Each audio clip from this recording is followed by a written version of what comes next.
From downtown, this is Tim Kitzer from NBA Jam, and you're listening to NintenDomain Podcast. Boom shakalaka! This week on NintenDomain, I have impressions of Ys versus Trails in the Sky Alternative Saga. Plus, how are those new Nintendo Switch Online games? Rock on.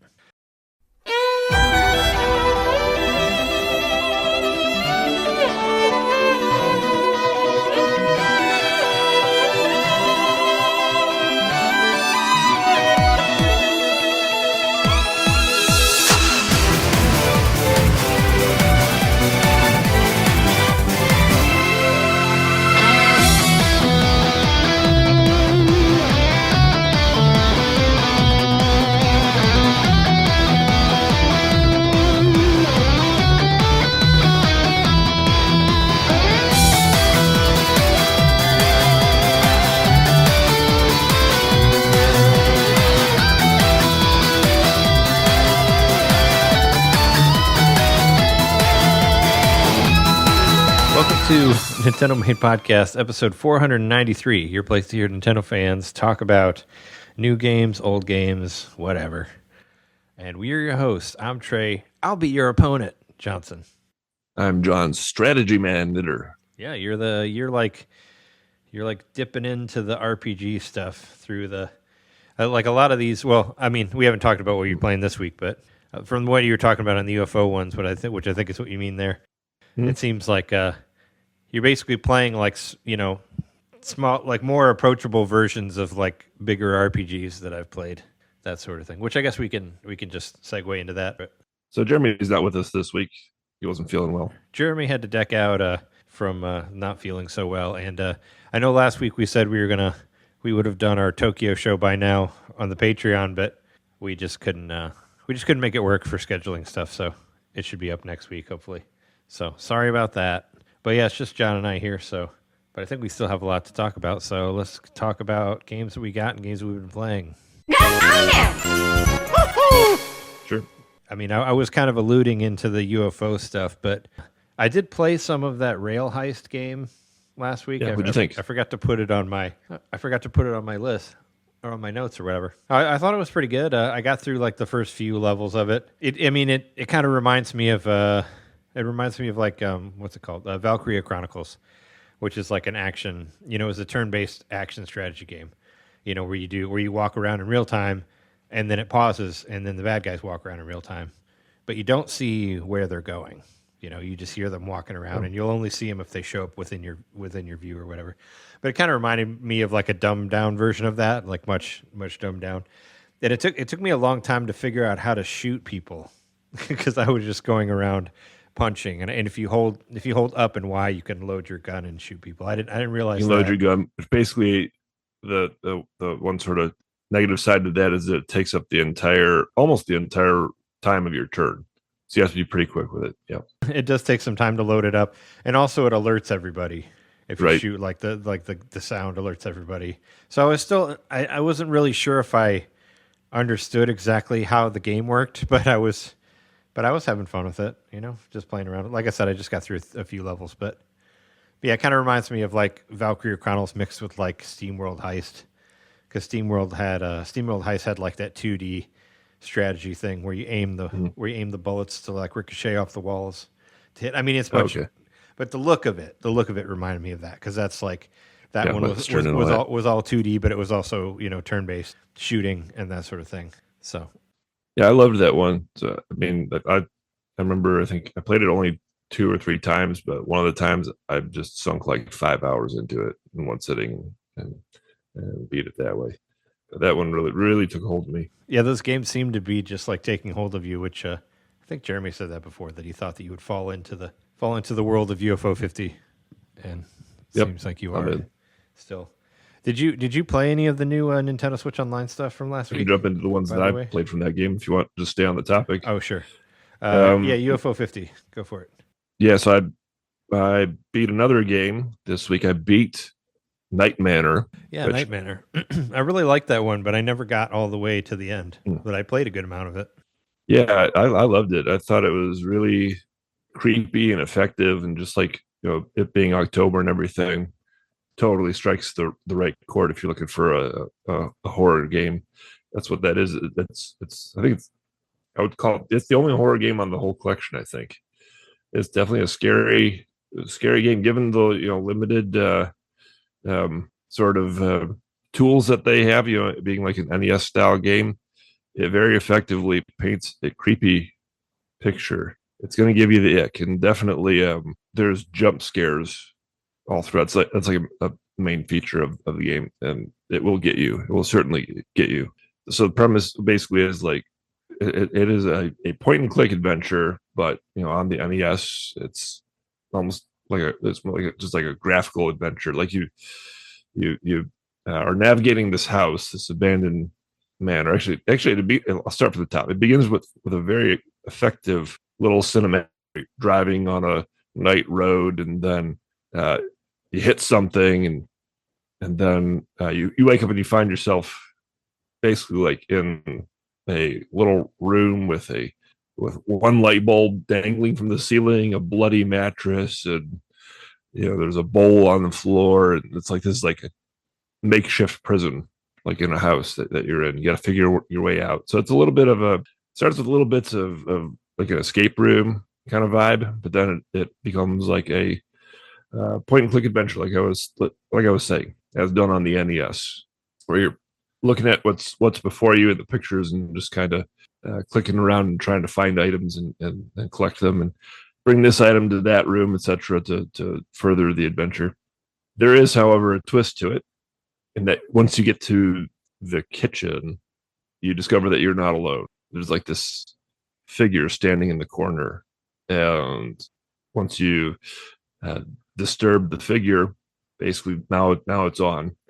Where every once in a while, this Jason type guy will find you and stalk you throughout the house. And you have to run from room to room. You have to hide. There's a very cool little mini game where once he's found you, you have to like duck behind a plant or behind the curtain, and there's a little like slider bar going across the screen back and forth, and you have to hit the button at the right time to stay hidden. And if you miss 3 times, then he gets you. So it's just a very cool and effective mishmash of a couple of different genres. I think that the lo-fi vibes of it actually make it even more creepy. Yeah, adds to the suspense of it. What I really liked also is like when you get killed, you don't really get killed. Like, well, you don't go to game over. You like get brought back into that room, and you still get to keep whatever you've done before that. So I find that makes it a little bit more approachable instead of like sending you back to square one every time. You know what I found that. Losing all your stuff. Yeah, as might have happened in crueler NES days. Yep. It says, "Oh, you woke up from a nightmare." Basically, is what the way the game frames it. Yeah, so you can go back to whatever you were messing with, and the guy won't be in the same room every time too. Like after you leave that room, like the killer guy, if wherever you got killed by him, he won't necessarily always be there. He might be somewhere else. So there's There's that too. So he moves around. Yeah, which is cool. But as you're moving around, it can get a little hectic, and you might accidentally, as you go from the kitchen to the basement or wherever, maybe you accidentally go back to the kitchen. If you accidentally go back to the kitchen, he will be there, like as if it's really like he's chasing you from room to room. If you if you accidentally retreat to the previous room, he'll be there and he'll kill you. Yeah. So if you accidentally backtrack, it won't like reset. That's or whatever. Correct. There's no like. That's correct. There's no like good janitor or whatever to get rid of him. Like he'll still be there. So there is some.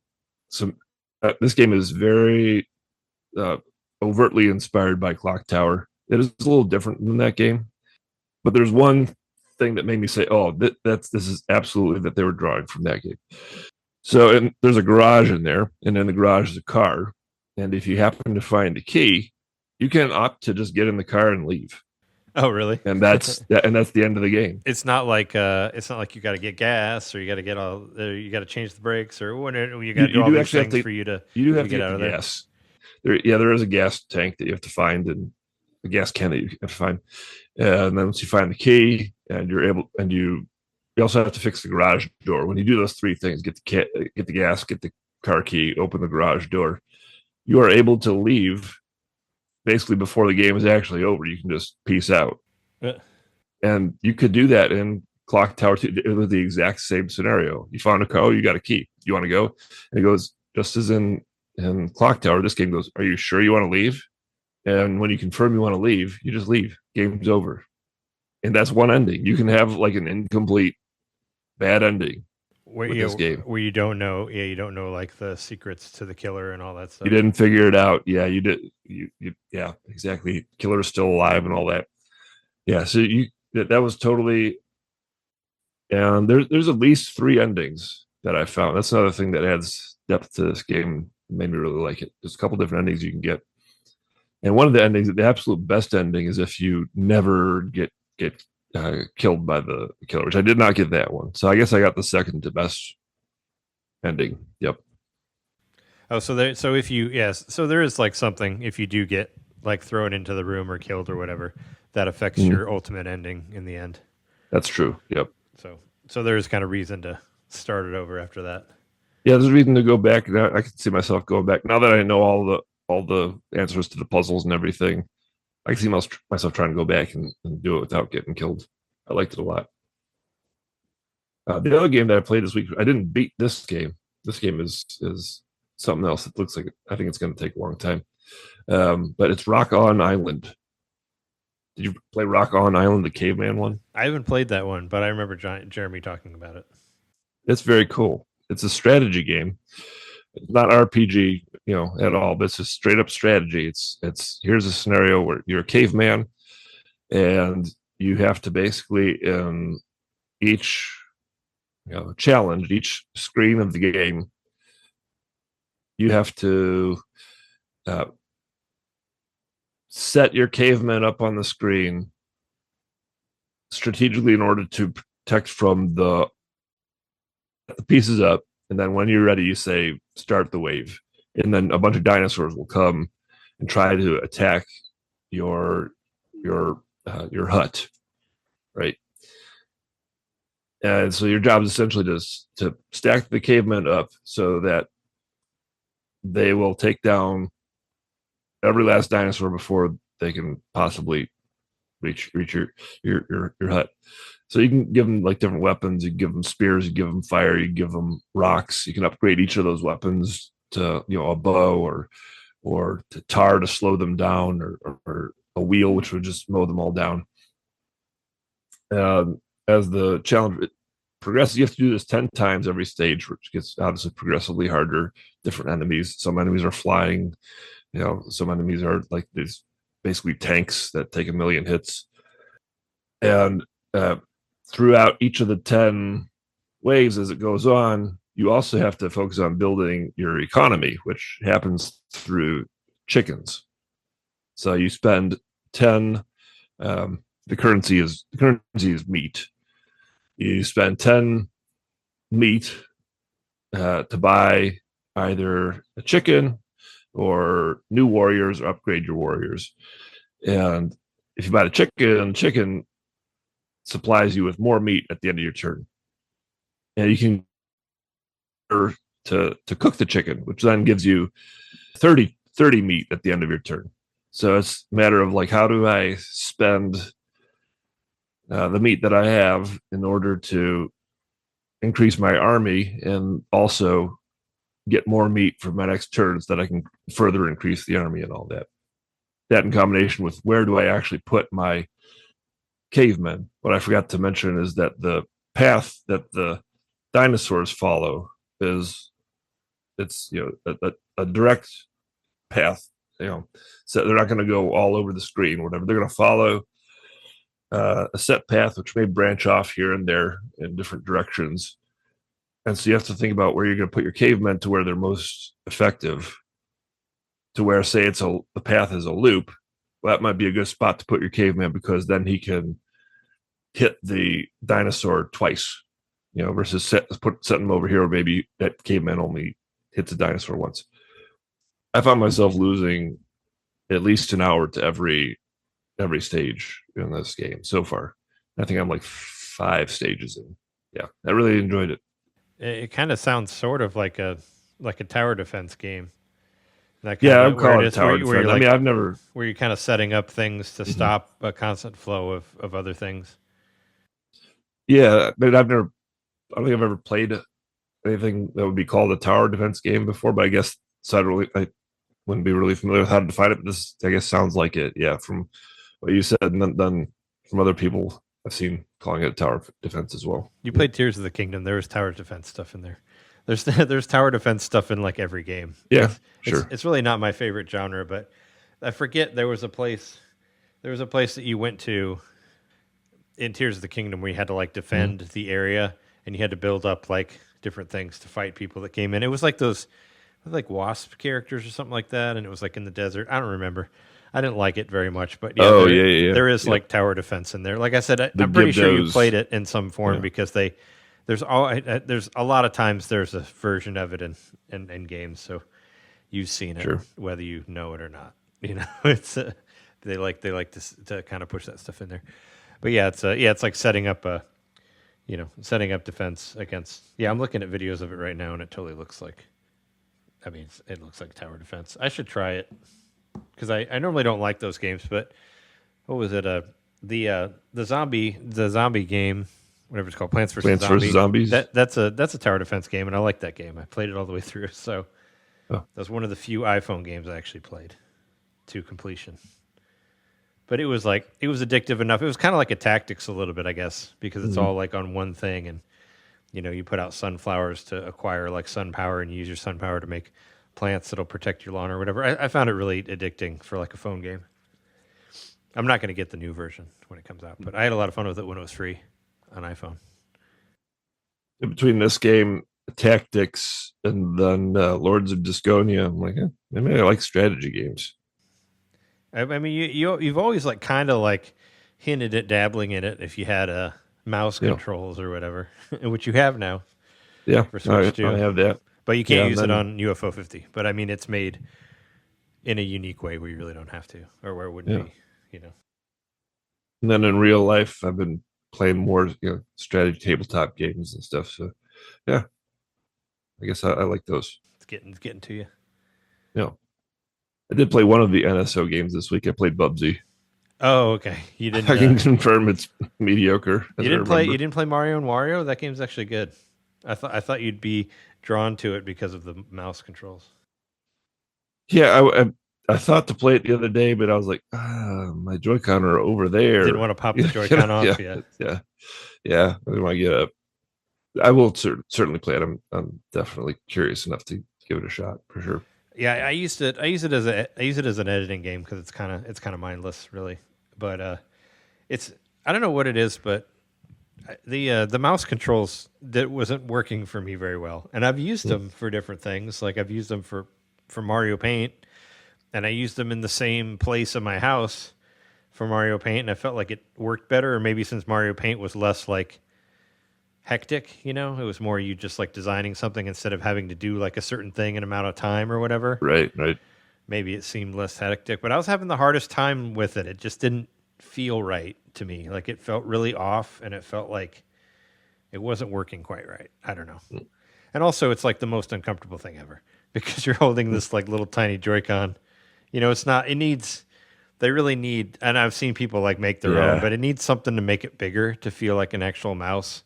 So it's not so like awkwardly where you have to kind of like, like squeeze your hand on top of it, and your hand kind of cramps trying to play it, and it's weird. Yeah. Probably even worse for you because you got bigger hands also.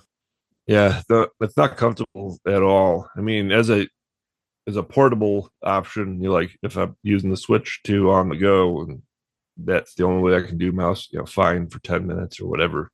I'm really actually surprised they haven't released like a proper Nintendo mouse at this point, or at least like a shell case. Yeah, just a plastic thing to stick it in or something.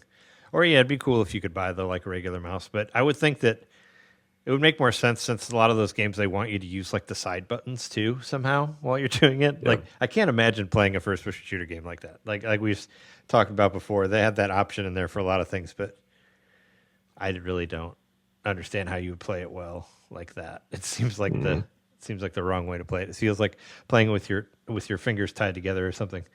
But no, Mario and Wario is cool. it's basically it's actually not only Mario and Wario. It's actually Mario and Wario and Peach and Yoshi, because you can play with Peach. Luigi's in it too, right? Well, not playable. You have to get to Yoshi. I mean, there's options to play as different. Well, you're not really playing as Mario. You're playing as a little fairy thing that creates a pathway for Mario, but it doesn't have to be Mario. You can choose Peach or Yoshi also, and that like basically determines your difficulty. So if you want to play as Peach, Peach is the easier mode, where the game where she moves a little bit slower, but Yoshi is actually the hard mode, where Yoshi moves way faster than Mario. So you can basically do like a easy, medium, hard thing there. You can do easy, medium, hard between the three characters. And I just played as just regular Mario. You get like a trash can dropped on your head, so Mario doesn't know where he's going, and that's where you have to like click around and make like a pathway for him to move through. Then you're basically like creating blocks, and sometimes you're in the later set levels, you have to kill guys by clicking on them to get him out of the way of Mario. And also, if you click on Mario, he'll turn around and go the other way. But I got all the way to the end of the first level, and I beat Wario, which is just me clicking on him a lot. That's basically he's flying around on a plane.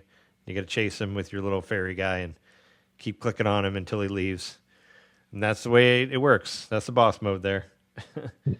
I heard I was reading Wikipedia about it, and they were saying the original idea was that it was going to be a Super Scope 6 game, which would have been interesting. So I guess you would be shooting Wario with your bazooka there to get him to go away, and you would like clear a pathway by Mario by shooting nets at stuff, I think is what it said. But interestingly, it was developed by Game Freak, who did Pokemon. That, yeah.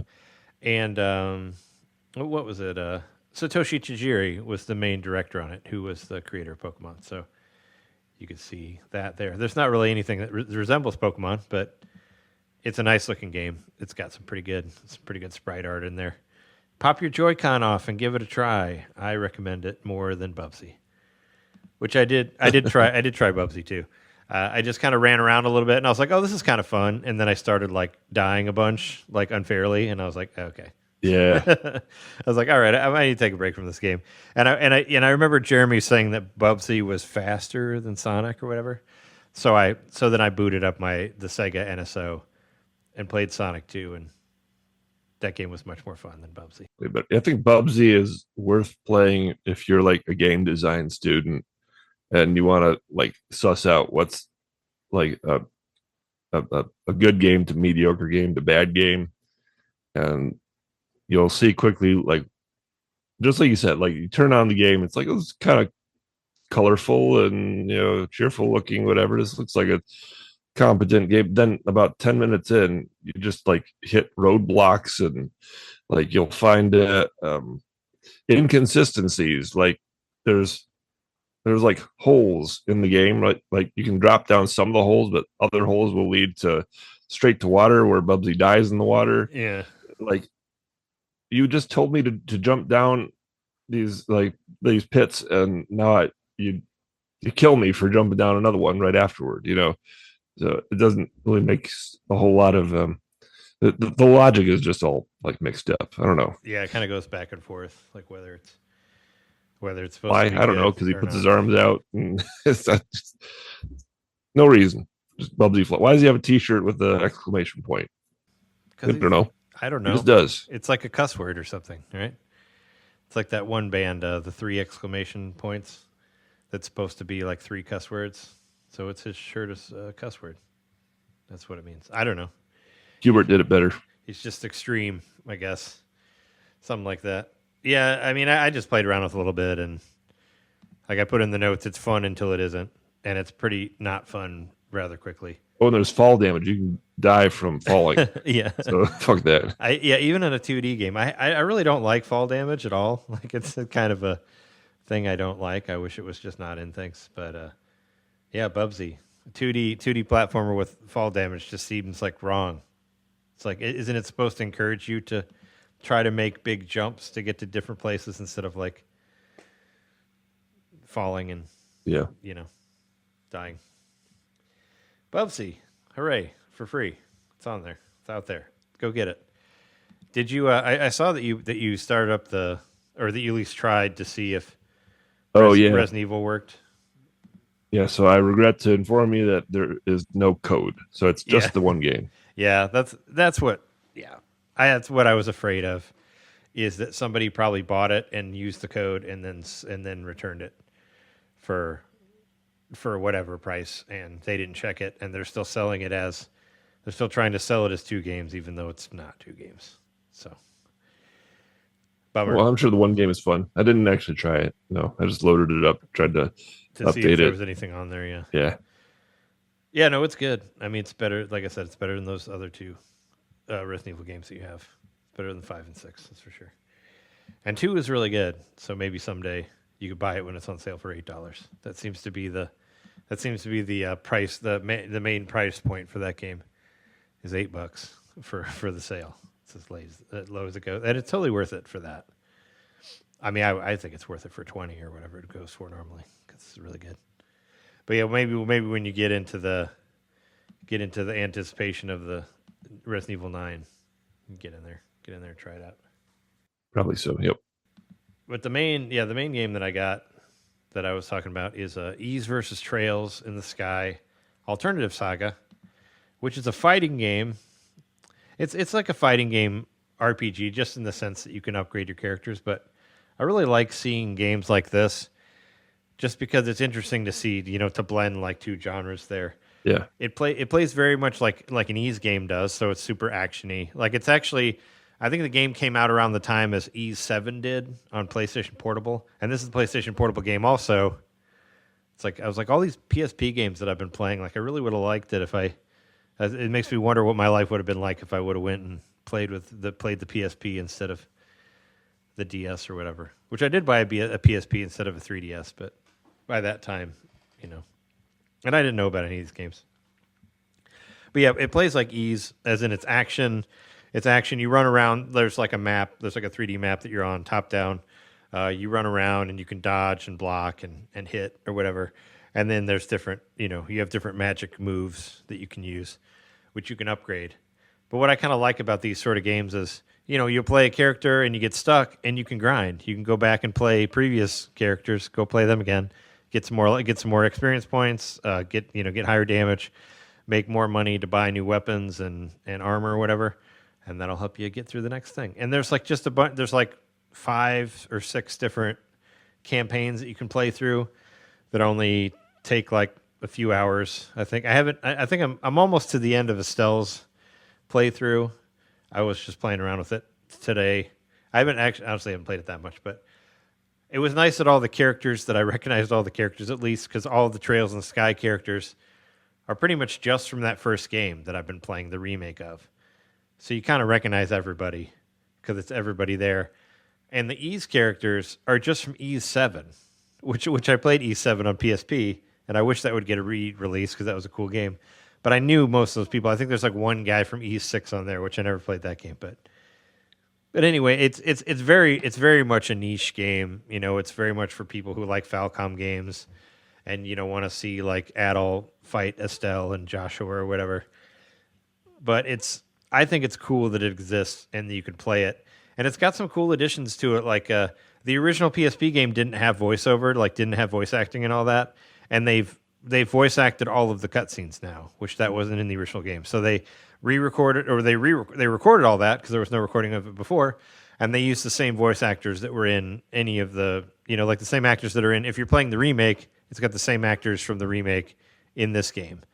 And they added like rollback netcode and all that fun stuff, which obviously was not on the PSP originally. So you could play it online too. Like I didn't go out to see if there was an online community. I'm sure there's not, but it's just really cool that that's available on there. And it's even cooler that they add voices that weren't even there before. That definitely shows that they're putting the effort into it. It's a good time to be a Falcom fan. And the game takes place in Xanadu. If anybody remembers the Xanadu games, you go there, and basically you'll run into characters from other games who are heroes, and they're all possessed by the Dragon King. Not to be confused with the Dragon Lord. That's Dragon Quest.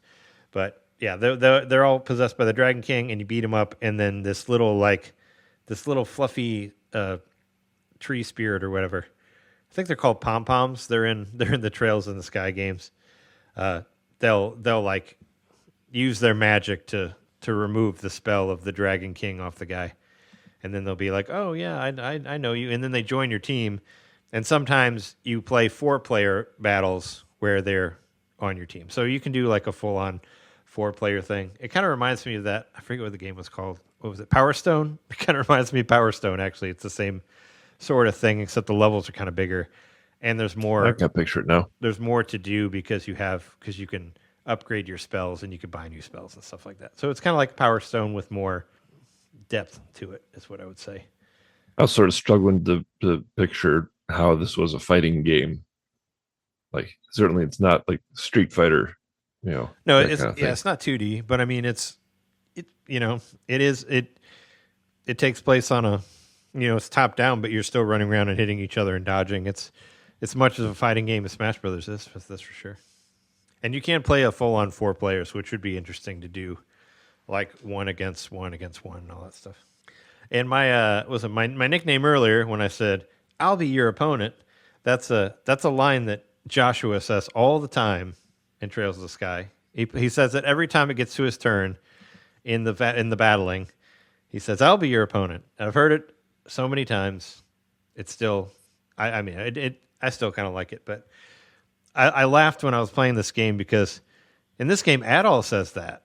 Adol says, "I'll be your opponent," and I was like, "Wait a second, that's Joshua's line." But I guess they could both have the line because they're from different worlds or whatever. But I just thought it was funny that he said that. And Joshua says, "This match will be over in 2 minutes." That's his new catchphrase for the fighting game. But I mean, it's cool to hear all the voices in there, like I said. And that one, the queer bard guy that I was talking about from Trails in the Sky, Olivier, he's in there. And whenever he fights you, he like sings at you, which is pretty hilarious. He's like la la la la la, like while he's shooting you with the gun. So, and that's the voice of the new Ganon. The guy who did the voice of Ganon is the voice of Olivier in Trails. Oh yeah, so, Matt Mercer. Yeah, so it's he's got some fun stuff in there. I was like, is that singing? Was that singing in there originally? I don't know. I think they added that too. So he's a fun character. That Olivier, he's something, all right. I've been having fun with that. Oh yeah, and also Lloyd, the character Lloyd from Trails from Zero. That was a PSP game. He shows up in this as a secret character, and I think this is pre Trails from Zero even. I think it's the first time you saw him before the other game had even come out. It's like, who is this guy? To try to intrigue you as the next story arc of Trails in the Sky or whatever. Like I said, it's super niche. I'm not going to convince anybody to play this game unless you love Ease and Trails and all those Falcom games. But if you do, man, there are a lot of Falcom games on the Switch that you can play. Lots of really, really great ones. So, and it was like, I don't know, it was like $30 or something. I wasn't mad about it because it was pretty hard to get. It was a very, I don't even know if it had an English translation originally or not. And if it did, it was very limited. So it would take you a good amount of money to get a hold of the PlayStation Portable game. But aside from that, I'm still playing Trails in the Sky. I'm at the final chapter. I think I'm at the final dungeon, maybe. We'll see. I'm at like 65 hours of the game. I said I'd try to get it done before the Pokemon game comes out, and the Pokemon game will be out in an hour and 5 minutes, so I'm obviously not going to get through it before that comes out, but I'll beat it by next week is my plan. But spoilers for anybody who wants to play Trails in the Sky. I'll give you a couple seconds. It's not really that much of a spoiler, but so the way Trails in the Sky works, I mentioned it last week. You go from like town to town to town. You meet different people from the town. You interact with the people in the town, and you go to the next town. Like you'll get like 2 people to hang out with you and Joshua, with Estelle and Joshua, and then the next town you'll get 2 new characters. And they leave, but at the end of the game, they all came back, and now you can play as all of them. So I was really happy to see the people from early return. So I was like, oh yeah, and it really pays off. They show up at the right time, and it's cool. There's I would really like to play the update before I beat the game, but the update seems to be like MIA as far as when it's coming to Switch, because I checked before we started recording and it's not there. It's still not there. Didn't they say there was an update with Switch 2 features and all that? Yeah. Like I guess they're I was doing excited. updates across all the systems, but Switch is the only one that hasn't got it yet. Is that right? I don't know. I haven't played it on other systems, but I know the Switch doesn't have it. I was kind of pissed because like it always bothers me when like big sites post things, but they don't look to see whether it's happened or not. They'll be like, "Oh, there's a new update out." I'm like, "No, there isn't. It's not out." And then because I saw like 5 different sites like all posted it, and I like got in the comments. I was like, "This is not out yet. Don't believe them. They're wrong." But and then I found the source. I found it from Gung Ho, the developers, and they said Switch will be out at some time. They didn't give it. They never gave a time. They said at some point, someday, and that was like almost a week ago. So I don't know, but yeah, there's new stuff. Without double checking, yeah. There's new stuff that's going to be in it. Image quality performance setting, which is something I said in the eShop it tells you that you can switch between like 4K and 60 FPS or whatever. That's not in there, so maybe this update will actually add that in there now. It's just automatically 60, and there's like a first-person mode. You can make the UI go away. This is all just stuff I want to mess with, especially the first-person mode. That'd be cool. But chances are I'll beat it before this update actually comes out. So, bummer. So that kind of sucks. But yeah, no, it's an excellent game. It's definitely going to be up there for my game of the year. And I'm glad that they finally got that first game re-released. Get it out there so people can play it, because that was another PSP game that would be very, very hard to get and very expensive if you want to try to get that. And I'm very happy for you. The the other game I preloaded the Pokemon Legends ZA game for my Switch. I used my final game voucher, so I did get it for only $10 for the Switch 2 upgrade. So I got I guess it would be $60, right? Because I got the $100 for the 2, so it's $50 a game. And I had this voucher that I've been hanging on to forever. I was hoping to use it on Metroid Prime 4, but that's not coming out until the end of the year. So I was like, well, fuck it, I'll just use it on Pokemon, and then it'll be just a $10 purchase instead of, the whole thing, since I'm planning on getting all these other games for October. So I got it. I updated it. We'll see how that goes. But I have one of my nieces is getting married next weekend, and my sister and my nephew are coming to our house on next Friday. And he's a really big Pokemon fan, and he's very excited to play Pokemon Legends ZA with me. So we're gonna have a game party at the house. Nice. He's gonna stay with I think they're gonna stay. They're staying somewhere close, because we can't fit the whole family in there. But he was gonna stay in our spare room, and he wants to hang out and play Pokemon. So I felt like I was required to get it. I mean, I'd get it anyway, just because I like those stupid games. But he was very, very excited, and there is a multiplayer on there, so I'll have to report on that in a couple of weeks. Whenever I get to play it with him. But yeah, he's very. Have you read any other reviews or technical analyses or anything? I just saw a list of different numbers that people gave the game. That's all I've seen. So, I mean, it was in the positive. Like I think the Metacritic was in the 80s, right? So I mean, that's not awful. But I mean, let's see. I know it's got 60 FPS on Switch 2. That's about all I know, and I think that's mostly what you're getting.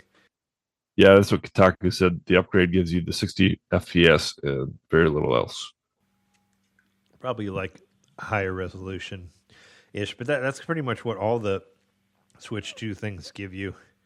I guess that you had the app stuff for like Legend of Zelda or whatnot, or Tears of the Kingdom, but it seems like a lot of them have been, higher frame rate, higher resolution. Do you hear that the source code leaked online? It always does. You mean like the game? Like the The game game leaked early? leaked, and Well, I saw Game that. Freaks I mean, I saw that. Yeah, I saw they got hacked. plans up to Right? 2030. Their plans have been leaked. Yeah. So if you're a Pokemon fan, just yeah, I guess plug your ears for the next 5 years. Well, I mean, I did kind of look over that, but it's not really. Yeah. It's not going to spoil anything for me until I actually see what the game is. Like, telling me the Yeah. title of a game doesn't mean anything. That could very well change. It does change many times anyway. Yeah, it said like wind and waves or something like that. I think was the Pokemon game, right? The new one, the next generation. Yeah, I don't know. I think it was wind and waves. I don't know. I don't. What do you do about these leaks and stuff? Because I mean, I don't like it when companies thing, are hacked. Yeah, I don't really. I hate it. I don't think it's real fans. Yeah, I don't think people should do it. I think it's. These are people who would rush to find their Christmas presents in mom and dad's closet, and then maybe you do that once. I think I did that once as a kid, and I was like, that ruined Christmas. That made it not fun anymore. So I didn't do it. Yeah. Again, that's what these people are doing, except for they're adults and they're still ruining Christmas. They're doing it for internet clout, and yeah, I wish that all major news outlets would not report the contents of leak. You can report that they were hacked, but don't report the contents of that. I think that would be step number one, responsible thing to do. And then maybe that would, as folks are reading those articles, maybe that would sort of start a little wave of consumer rebellion against these people, to be like, well, you're a jerk if you do that. I'm not going to give you internet clout. I'm not going to subscribe to your Twitter or whatever, or Twitch. Yeah. I'm going to make you a pariah. And I think that's kind of what's got to happen. I hope that happens, that people push these leakers out. I would love for them to do that, but that would mean that game journalism had some integrity or whatever. They're getting whatever out there. I don't think they really care. They just need to get their clicks. They need to get their clicks too. So they report on everything. I've seen some of the stupidest news of all time. As I've said before, a lot of these are and these ones piss me off, but it's like, hey, I saw the end of this show, so let's post it as a news article.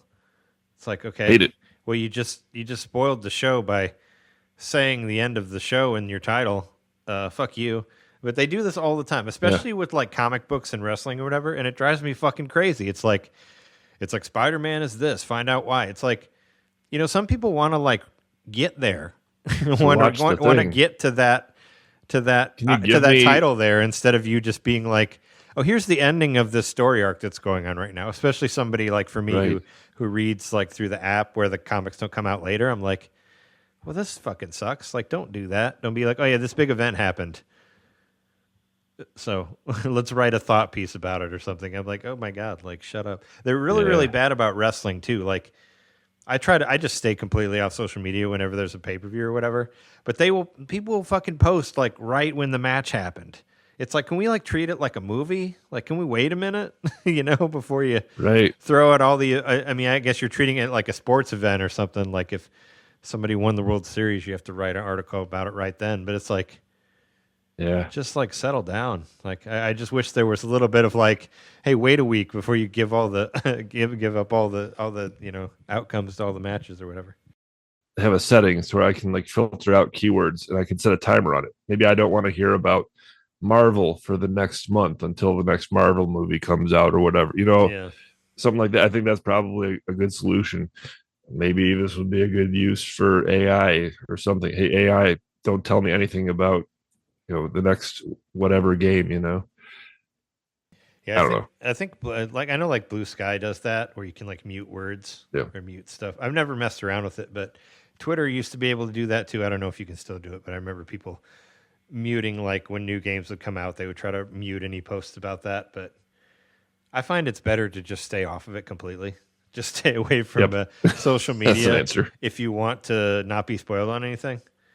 That's what I did. That's what I did for the most part. Whenever there was a big Marvel movie coming out, I would just stop looking at things online. I do this. I try to do the same thing. It used to be I would try to stay off for because like AEW Dynamite was like up so much, but maybe I don't see it as much anymore. But I'll still, if I'm scrolling through Twitter or whatever, I'll see like post spoilers like right after it happens. So it's best to just use it Stay less. off it entirely. I say use social media less. The only reason I'm on it is just to post this show, really. And I guess there's some groups that I like looking at, but and Twitter. I know Twitter is awful, but it really helps me to keep a list of Nintendo news sources in a spot on Twitter that I can just go straight to it, and it'll show me all the new news for Nintendo. And even though Twitter sucks, people are still posting on there. They didn't stop. Yeah, all the fucking journalists are still posting there. Nintendo is the only post there and their app, so it's like you still have to use it a little bit, which sucks. But Nintendo should have went to Blue Sky, but in Japan, I don't think they care as much about. They probably think we're all garbage people, and it's just another garbage person owns a social media app or whatever. Well, maybe it's good to take a break. Yeah, we can take a break there. Take a break on garbage people after our garbage social media stuff. Yeah, we'll take a break and then come back and talk about whatever's on the news here and the multiple games being released.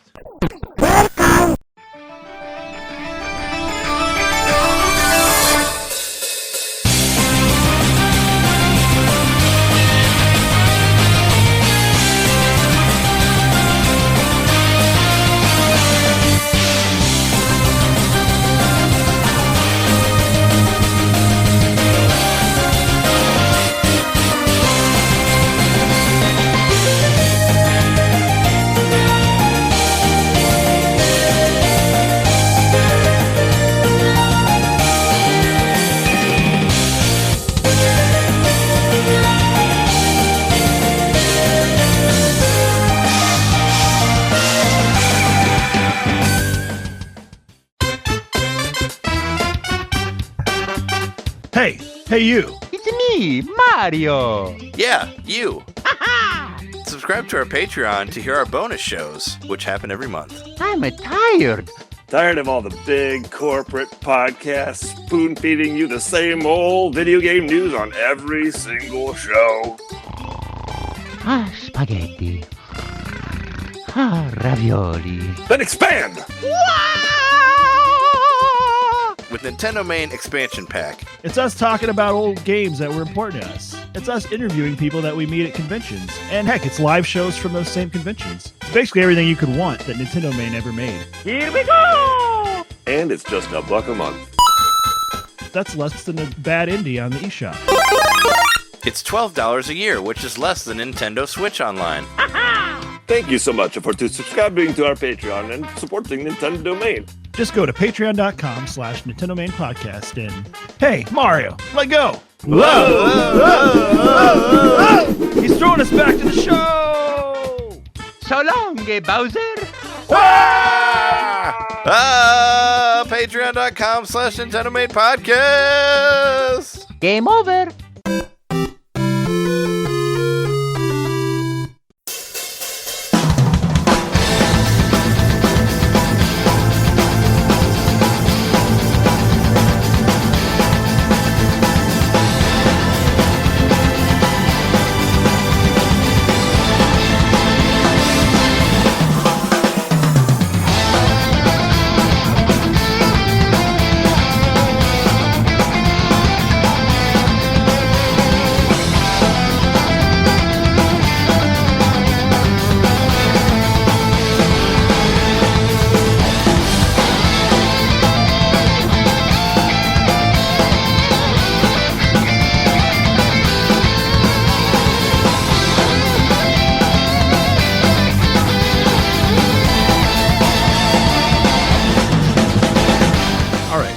We're back from the break. I guess let's talk about the news. News. Don't snooze or you miss the news. Starting off as we normally do with releases. Thanks for putting them all on here on the outline. Normally I throw them in there, but you pretty much covered all the ones that I was going to talk about.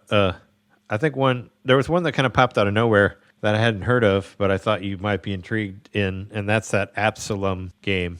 Actually, we did mention this a few months. Did back. we? I yeah. never remembered seeing it, but yeah, it's done by like the same people who did Streets of Rage and was it .mu? Streets of Rage 4, yeah. Yep. And it looks really cool, and it's a beat 'em up roguelite, which I find interesting because I've never really seen that sort of thing. And it's supposed to be what I've heard people say. It's like a combination of what is it? What's the Gauntlet. What's the Sega fighting game or the Sega beat 'em up with the medieval times one? Gauntlet, right? No, that's not Sega. Golden Axe. Golden Axe. It's like Golden Axe, yeah. It's like Golden Axe meets Hades, is what I've heard people compare it to. So I don't know. It has a look that's reminiscent of the animation from Streets of Rage 4. It's a little bit different, but it is that like hand drawn style. It looks nice. Does I mean I'm sure this intrigue you in any way? I'm sure. Yeah, it does. I think visually this is pretty attractive as well. Plus, it's a beat 'em up. You know, I'm a beat 'em up guy. Yeah, I was interested in it, but it's there's a lot of stuff coming out this month. But I could see myself getting it later if it's on sale again.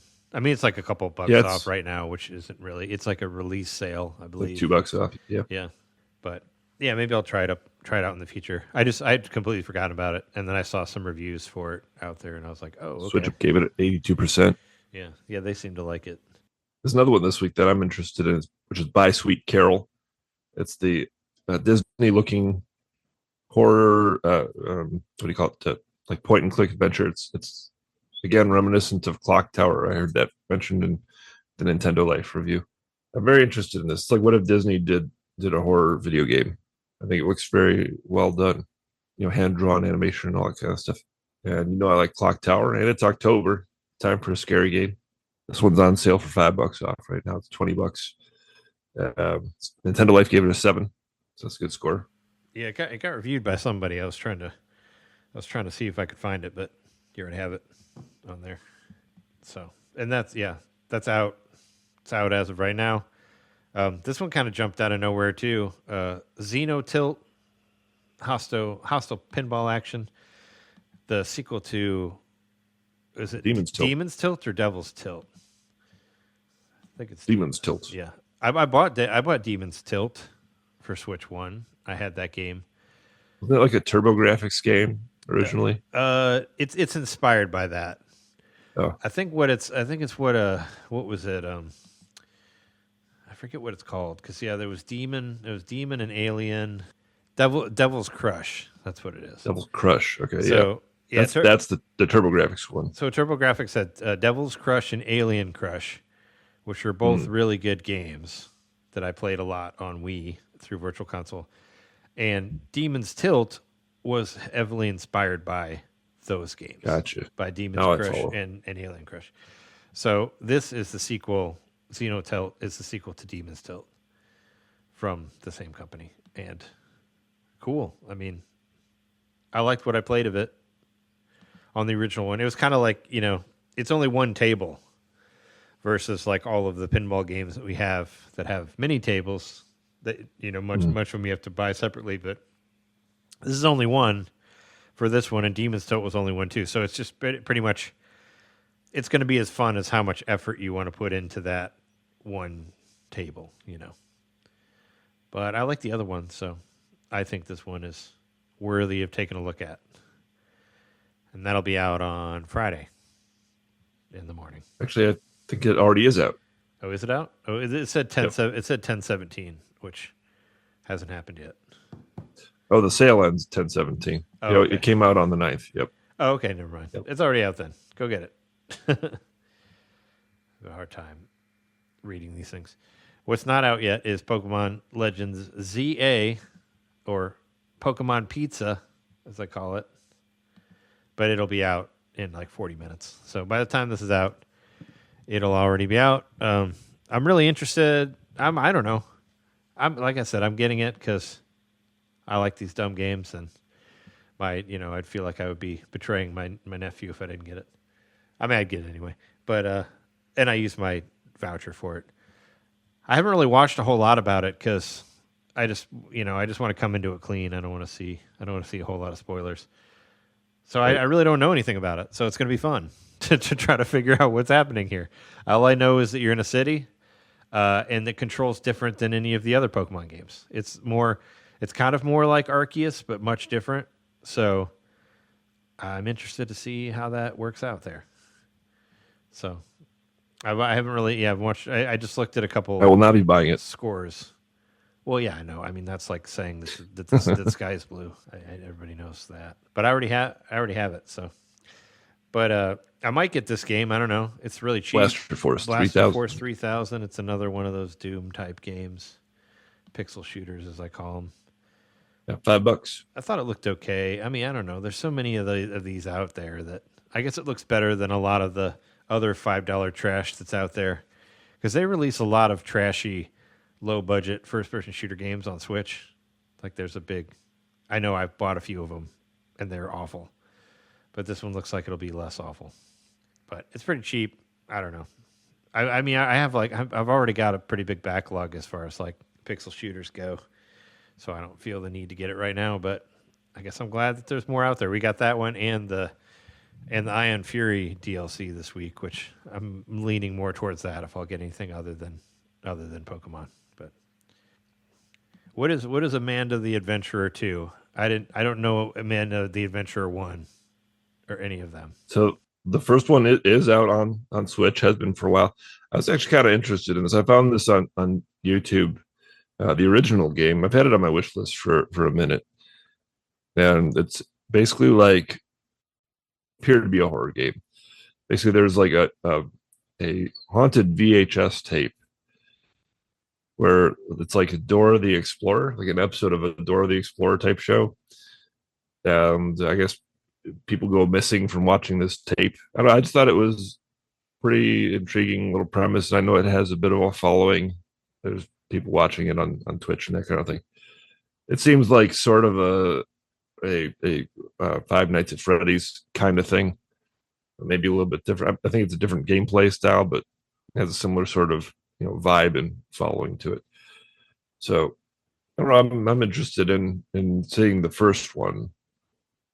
I haven't played the first one yet, but this one's only $10. I imagine the first one must be on sale. I should check that out and see.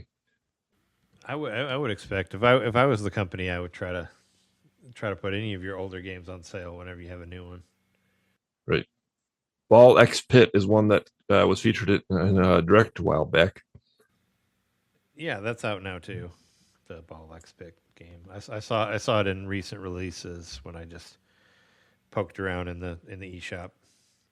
I don't quite remember it though. Was it like a bullet hell, or was it like a Pong thing, or some kind of combination of the two? I think it's kind of like a combination of the two. It looked like a top down thing where, I don't know, it kind of reminded me of that Creature in the Well or whatever it was called, that one game where the guy was like in a pinball machine, like with a stick and hitting stuff around. Kind of reminds me of that. I don't know. Yeah, the other Amanda the Adventurer, the original one, is $9, but it's not on sale. But it's already pretty damn cheap for a video game for $9 for $8.99. I don't know. The art style makes it look kind of like shovelware. I really don't like the way it looks. How about Egg Console Revival Xanadu 2? No. You don't like those Egg Console games? It's not that I don't like them. I don't They're like in Japanese. I don't like that they're not in English. Yeah.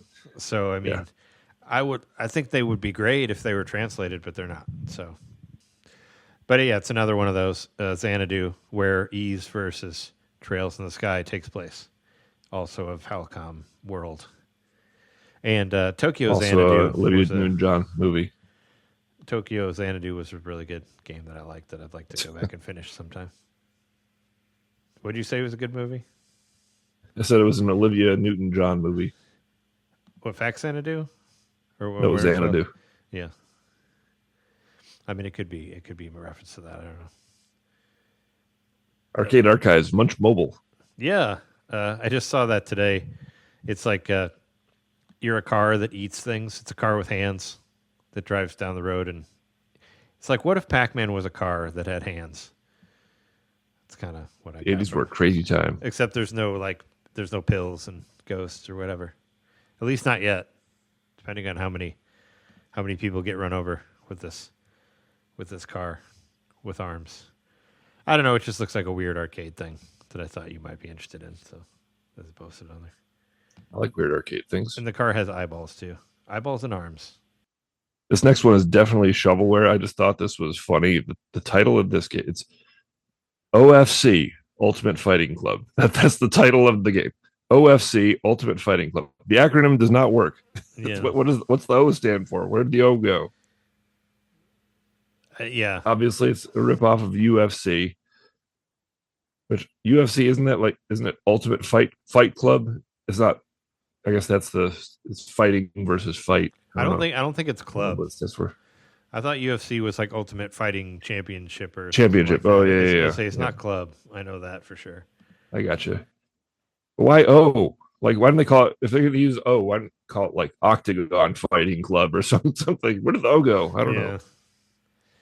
Yeah, it looks like Shovelware. garbage. There's not even any pictures of. Oh no, they're there. Yeah, it's $10. Don't buy it. I mean, yeah, I don't know why you would, but there it is. We got an update for Croc, Legend of the Gobos. Yeah, I still kind of want to get that game. Same, just not right now. I mean, I've been curious about the game since it came out on PlayStation. I wanted to give it a shot, and then learning that it's from Argonaut, who made Star Fox. Star Fox, yeah, sure. I think it was supposed to be a Yoshi game. There's some history behind it. That's what people say. I've heard different stories. But yeah, no, I still wanted to get it. It was on sale the other day, like a month ago, and I was thinking I almost got it, but I was like, oh, just wait because you're planning on buying stuff later. So, right, I didn't, just because I knew I was going to buy. I was planning on buying October games, so I just didn't do it. But I did see it on sale for a good price, and I still want to play around with it at some point. But yeah, I guess it's just a better update that they originally wanted to do, and it's all free, so you don't have to pay for that. That's good. More free updates. There's some evidence that we're going to be getting Assassin's Creed Shadows on the Switch too. Why don't they just announce that already? I'm kind of tired of seeing leaks of it. Let's put it out there, yeah. French retailer Auchan. I'm sure I'm saying that wrong. Maybe it's Auchan. Auchan, It's French. I don't know. Assassin's Creed, They posted it on their website. So the page even includes the box art showing. It includes the box art. Unsurprisingly, we're looking at another game key card here, according to Nintendo Everything. I mean, you could probably have AI design the front, and it would say game key card, just because 90% of the games have that on there. So, yeah, probably you could easily fake it. But I mean, at this point, I imagine it's coming out. There's too much leaks going on about it for it to not happen. Here's a game that I did not see coming. This is Fine Maximum Cope. That's the name of the title. This is Fine Maximum Cope. Starring the This Is Fine dog. You know, the dog, everything's on fire and all that. Yeah. The coffee. Yep. He's getting the game. All right, so that's coming March 2026. What do you do? Nothing? You just watch the house burn? I think it's a platformer. Do you just watch the house burn and say it's fine? Yeah, if you pick up the controller, you lose. I don't know the origin of that meme, but I like to believe that it came from that Tori Amos song. There's like an old Tori Amos music video where she's like, "This is fine." Well, I mean, no, she's in a house that's burning down and she doesn't want to move, so it's because she's too depressed, much like that dog. So I like to believe that that's where that came from. Another game coming out is called Force Strike. Force Strike is a martial arts roguelite. It actually looks pretty cool. It's 2D, pixelated graphics and all that. But I was watching the video of this. It's Devolver Digital, so it's going to be good, and it's got an interesting twist where basically you have to like rehearse the fight scene, and then you do it.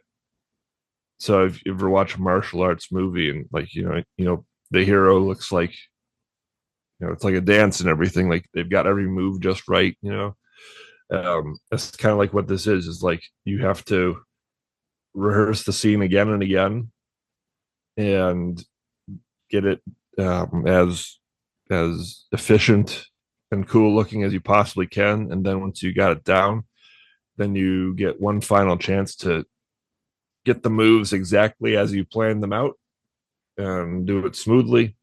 And then that's how you beat the challenge. It looks kind of cool. It kind of looks like a very simplified version of Sifu, almost. My favorite beat 'em up ever. Reference that game a lot, but it's worth it here. I think that's a worthwhile comparison here. Yeah, the animation looks cool. I like the way the fighting looks or whatever. That's This is a Steam demo out now. Yeah. We never got a demo. We never got an official demo for that beat 'em up game for the Cosmic Chaos or Invasion or whatever it's called. That was only Steam demo. I don't think we ever mentioned on here. It's that Marvel beat 'em up, but we never got Marvel one. We never got the demo for Switch. It was only on Steam, like this one is. Yeah, but I like to mention that because I think when there's a demo made for Steam or whatever else, it should come probably eventually. coming for Switch too. Yeah. Yeah. It's a November game. It's coming out right around the time as Kiwami 2, so probably won't play that. There's a Toe Jam and Earl game coming out. It's a new one. No systems confirmed yet, but basically in a Reddit AMA, this is according to Go Nintendo, they say in a Reddit AMA, Toe Jam and Earl co-creator Greg Johnson confirmed that a new Toe Jam and Earl game is in the works. Even better, we got some specifics on what the game will play like, although Johnson stopped short of mentioning the game's platforms. So here's what he says. He says, I can say this new game is in the planning stage. We intend to make it happen. It's going to be developed by a third-party design led by the infamous and talented producer of Back in the Groove, whose name is Nap.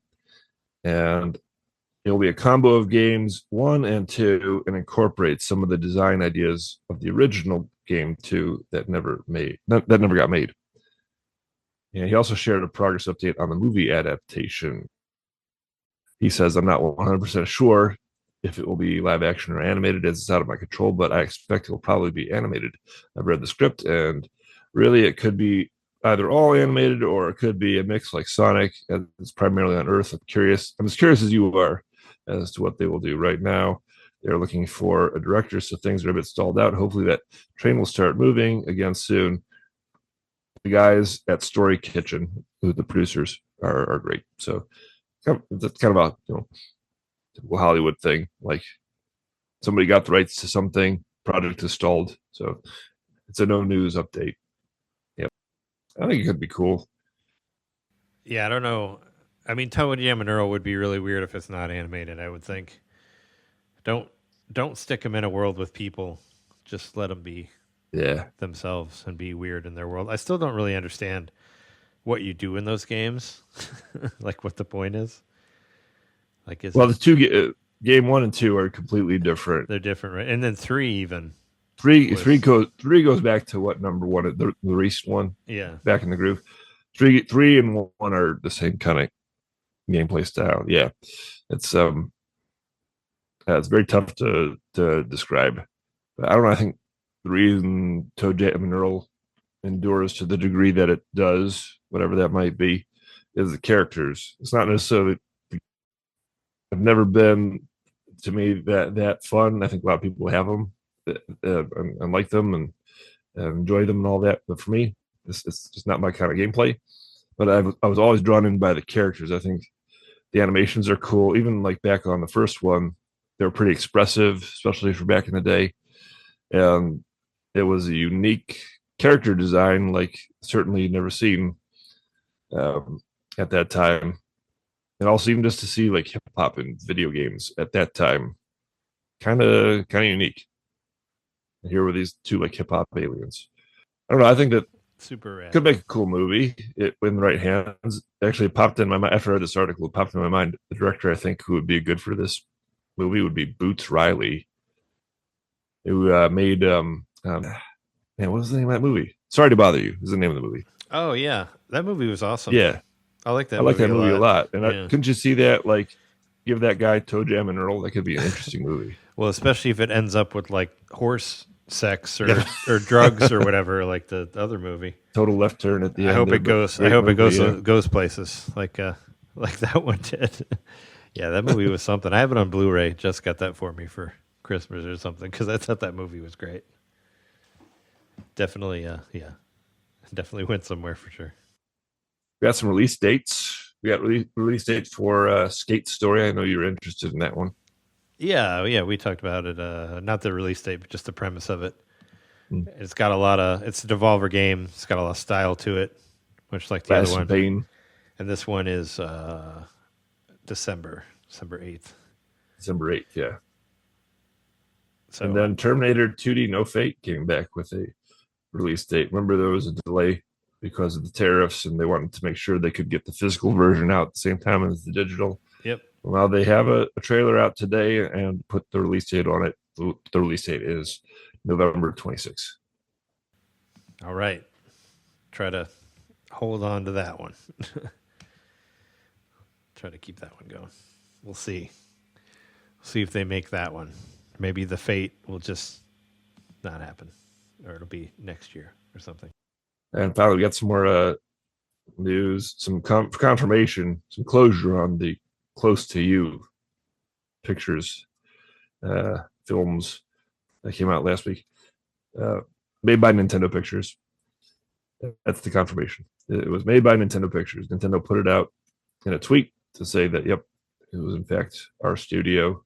It was that's kind of what we said it was, right? I mean, that's what we said. That's what a lot of people figured guessing, it was an kind of an experiment, like a Pixar short or whatever, just to be like, we have this animation studio. Here's our short movie about a baby. I'll say like those movies, they were technically good and even like had some nice little emotional beats in there and all. But I think that if the goal was to introduce people to Pikmin, then I don't know if it succeeded. Because it's like, we know what Pikmin is. And so we get, these little guys running around. If you had never seen a Pikmin thing before, right? What did you learn about them? Nothing. Yeah. Like you didn't learn anything about them. Like, what are these creatures in this kid's bedroom? Like, is this a infestation? Should mom call the exterminator? What is this going on here? You learn nothing about, the fact that they are, little gatherers, like to gather objects and, build things and all that kind of nothing like that. So I don't think it was a real success, although it was a good little movie for people who are in the know or even casual. If the goal was to make Pikmin more mainstream or introduce a wider audience, it didn't succeed on that level to me. So I would, in the next one that they do, just correct that with whatever property they choose to give to Nintendo Pictures. Again, just have a mindset of like, give a little bit of not backstory or just, a little bit of a frame of reference of some kind for like who these characters are for the folks who don't know. And I think that actually would be a good use for further Nintendo Pictures shorts going forward. Maybe the purpose of these is to like take Nintendo franchises that aren't Mario or Zelda and give them a little spotlight. Like the next one, imagine before Metroid Prime 4 comes out, a little short from Nintendo Pictures, just kind of like a little side adventure from Samus, where you kind of like learn a little bit about who this character is. Just come at it from more of a perspective of I don't have any idea who these characters are, and then go from there. Yeah, I thought the point of it was just try to get people to look at the Nintendo app, because that's the only way you can find the actual Pikmin version is on Nintendo Today. So I don't know. Yeah, I don't know what the point of it was. I thought it was like, here's our animation studio. Look, we can make high budget looking shorts. But yeah, it doesn't really do anything for Pikmin or anything like that. So I don't know. Yeah. But I guess like if you're a stockholder or something, at some point, that Nintendo's pouring something into Nintendo Pictures. Maybe this is just to like appease people who are like, why are we spending money on this thing. They haven't done anything. Well, here they did something. Only available on Nintendo app. Right. The Pikmin version. So weird. Yeah, I heard they were just. You think we're gonna have? You can't post it on YouTube without you get copyright strike. Yeah, what are they gonna do with that Nintendo app? Today app. That's a whole other story. But Mortal Kombat 3. Do you think there will be Mortal Kombat in this one, or is that being saved for 4 or 5 or 6? I don't know. Yeah, before Mortal Kombat 2 has been released, which was delayed from this week. That's the movie, not the game. Mm-hmm. Yeah, Mortal Kombat 2 is delayed this year. It's coming out next year, but now they've already greenlit 3. I don't know. I mean, I thought the first movie was not great, and I don't really care about 2 or 3. So, whatever. I guess they think they'll make enough money from 2 that they might as well just do another one. I heard that it's a great idea to shoot 2 movies at once. I've heard that's worked out really well for previous directors in the past. I'm joking. It never works out well. Aside from like Lord of the Rings or whatever, most movies don't work Or very Back to well the Future 2 and 3. when you try to shoot them together. It didn't work for Toxic Avenger 2 and 3, that's for sure. Minecraft movie is getting a sequel. Speaking of number 2s, I mean, that's to be expected. That made a ton of money. Yep. More cave digging. You liked it, right? Yeah, from what I saw of it. I mean, I listened to it. I mean, I listened to the podcast while playing it in the background, so I didn't really fully watch it, but I could see it being something that I might enjoy if I could listen to the audio of it and didn't have it and saw it like, in the privacy of my own home, not in a theater with kids yelling at me the whole time, But I mean, I'm sure they'll make plenty of money. Marvel Studios announced their upcoming slate at New York Comic Con. Did you see anything that interests you? Let's see. I mean, none of it surprised me. Like, it was like sequels to stuff that already exists, right? Like there wasn't anything like. There was that. There was Wonder new. Man. Wonder Man was the new thing. Oh yeah, I don't really know anything about Wonder Man. Neither do I. Other than he's not Wonder Woman. That's all I know. And he has. Just happy to hear. He has a giant W on his chest, or at least in the comics. You blanked out there. I heard he has a giant, and then it blanked for 2 seconds, and then I heard yes in the comics. W. He has a giant W on his chest, even though they probably won't go with that. I think I saw the teaser trailer. I mean, I don't know.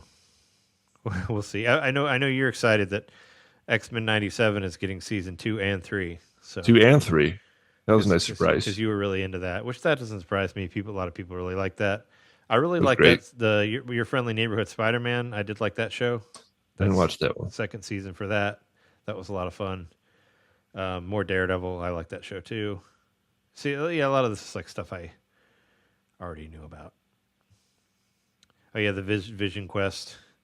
I mean, it's like, you give me your monthly Marvel dosage or whatever when you, even though I've like missed out on a lot of the newest Disney Plus stuff. Like I didn't watch Ironheart or Eyes of Wakanda or Marvel Zombies, or I haven't watched any of the newest shows on there. So doesn't mean I'll watch Eyes of Wakanda. I didn't even know about that one.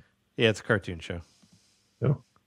Eyes of Wakanda. It was Ironheart and Eyes of Wakanda and Marvel Zombies are like the three ones that I missed. There might be other ones also that I missed, but those were like the 3 newest shows that are on Disney Plus. Well, whenever X-Men 97 comes back, that's when I'm going to do my binge on all that stuff. Yeah, then you can go back and watching it to watch whatever's. If it's where I heard Ironheart was pretty good actually, but I just never got around to watching it. It was shot in Chicago too. Or we got 2 stories of mainstream magazines reporting on video game stuff. Number 1, yeah, we report on the most interesting stuff here on this show. That's right. Rolling Stone does a top 20 whatever again. No one Best NES one games cares. of all time. Yeah, I'm not going to list them all or anything. It's for the old. It's for the really old people who still read that magazine. Yeah, take that, Rolling Stone. That's why they went for the NES, because they know like their readers that aren't dead, they probably like NES. The few percentage of them that haven't died yet. who still read the magazine. I thought it was a fair list overall. If a little expected. Number one was, of course, Super Mario Brothers 3. Yeah. I don't know. I'm glad that. I'll name one that I liked that was on there. Teenage Mutant Ninja Turtles 3, The Manhattan Project, is on there instead of 2, the arcade game. That's the correct choice. 3 is a better game than 2. It's cool that Dragon Warrior / Dragon Quest 3 is on there, which is still a fine game. A fine game. And Final Fantasy isn't on there, so F you. Because it's a much better game. Hey, Star Tropics made it in there. Somebody cares. Somebody cares about me. I do like that game a lot. Make a sequel, Nintendo, please. Time is named the Switch 2 as one of the best inventions of 2025. I'd like to know what the contestants were. What are they going against for 2025? So they named like inventions? 300 different products. So it's not like a linear best of list or whatever, but they had like categories, and one of the categories was entertainment and gaming, and it was listed there alongside the ROG Xbox Ally X. So which isn't out I guess yet. take this. Oh, I don't think so. I don't think it's released yet. I just saw a review. I saw a review of it today. Actually, I don't know if that means it's out or what. Probably but not. The review that I saw was a little bit like, lackluster, I guess they said. I don't think anybody's excited about it. No, it's kind of like, who's this for? I don't really know. Like, I think if ROG was smart, they would have erased their branding from the machine and just said, this is the what? I think they would have went full in and just, they would have not had ROG branding on it at all. And it would have been just Xbox. That's it. Like, this is the portable Xbox that Xbox fans have been waiting for, I guess, question mark. But here it is. Anyway. It's coming out tomorrow, as in Wednesday, the 16th, for $1,000. $999. I guess $999. what does a Steam Deck go for? I don't even know. Not that much. Not that much, yeah. it does not go Is for it like $1,000. I think the Steam Deck, probably the Steam Deck original, is possibly less than the Switch 2, I would think. Like the first one, not the OLED.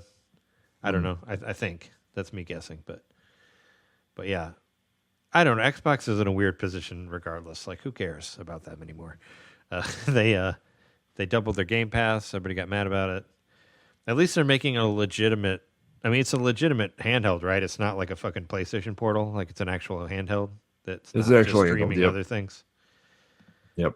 So, I don't see anybody spending $1,000 on it, though. I really don't. But, yeah, the Switch 2 versus that, they're really just doing great. Beating the Xbox Portable. That's really an achievement for them. To beat a portable that no one cares about. But we'll see now that it's out now. PlayStation exec Shuhei Yoshida says that Nintendo canceling the SNES CD add-on with Sony was, quote, helpful, and that it created Nintendo's big competition. So this was a chat with Games Industry. I mean, it's good for him, because then that create Sony create his job pretty much. He got a paycheck for a couple decades there. Yep. So he spoke about that partnership that almost came to be with Nintendo. Looking back on the situation, Yoshida seems to think it was a blessing in disguise that the deal fell through, as it paved the way for PlayStation. I mean, that's pretty much the story that everybody says. This is a Go Nintendo article, by the way. So this is Yoshida talking now. He says that Ken Kutaragi, former head of the PlayStation Group, had multiple units of the final working prototypes. The system was already done and almost ready for manufacturing, and a few games were already finished. I played one game that was a space shooter, but it was still based on Super Nintendo tech, right? So it was kind of limited. So that kind of idea, but very limited compared to the actual PlayStation. It was almost helpful that Nintendo canceled the project. Otherwise, the Sony team would have been stuck as part of a Nintendo system. Nintendo created their big competition. but competition is always healthy. Now Xbox, Nintendo, PlayStation seem to be going in very different directions. That's a polite way of putting it. They're going in different directions. Two of them are going in fine directions. At least one of them is going in a great direction. And Xbox, they're going in a different direction. Yeah, I don't know. It's kind of a weird article. It's like, yeah, it's just. I mean, I've seen the Nintendo PlayStation. I've seen it in person at various conventions. It exists. Real deal. I've seen people play it on a TV. You can use it. It's yeah. I'm glad it didn't happen. They split it. They split themselves between Nintendo and PlayStation. But you can imagine what the world would have been like. And finally, Nintendo announces plans to open its 4th Japan-based store this year in Fukuoka. So they've announced that they're opening their 4th store in Japan by the end of the year. Further details are scarce at the moment, but Nintendo says the store will be located in JR Hakata City in Amu Plaza, a large shopping mall consisting of clothing stores, furnishing retailers, restaurants, and more. The upcoming Nintendo Fukuoka store will join the existing stores in Tokyo, Osaka, and Kyoto. More stores for Nintendo. Good for you. Get some money. Get some money from those people. I like it. Now, put a Chicago store on the list, please. We need one in the Midwest. Yeah, how about some more America stores that are closer? That would be nice. I mean, Chicago's a great place. It's filled with ice. Army, a lot of shit. There's a lot of shit going on. Apparently, from what I've heard, it's a good time. Good place to be. Yeah. Anyway, yeah, I think that's good for this episode for 493. Thanks everybody for listening. And if you want to hear bonus episodes, go to patreon.com/NintenDomain podcast, where you can hear all of our bonus shows and you can see videos of us early on there. See how this video turns out. And I promise the Tokyo show will be up soon enough. Hopefully next Monday, so then I can cut it on Tuesday and then it'll be out by then. So we'll see. Hopefully Jeremy's feeling better by then. Feel better, Jeremy. Yeah, feel better. Also, you can find us on twitch.tv/NintenDomain podcast, youtube.com/NintenDomain podcast, Blue Sky, Jared Domain, Trey Johnson, and NintenDomain. Find us all over the place. Just Google NintenDomain and you will see our show and our many, many episodes on there. So, yeah, we've been your hosts. I'm Trey Johnson. Jeremy Cusk. Oh, no, wait. I'm John Nitter. And we'll see you next time. See ya.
Yeah, this whole, the prison was pretty gross. So fun. Anyway, all right, I'm recording. I'll be your opponent.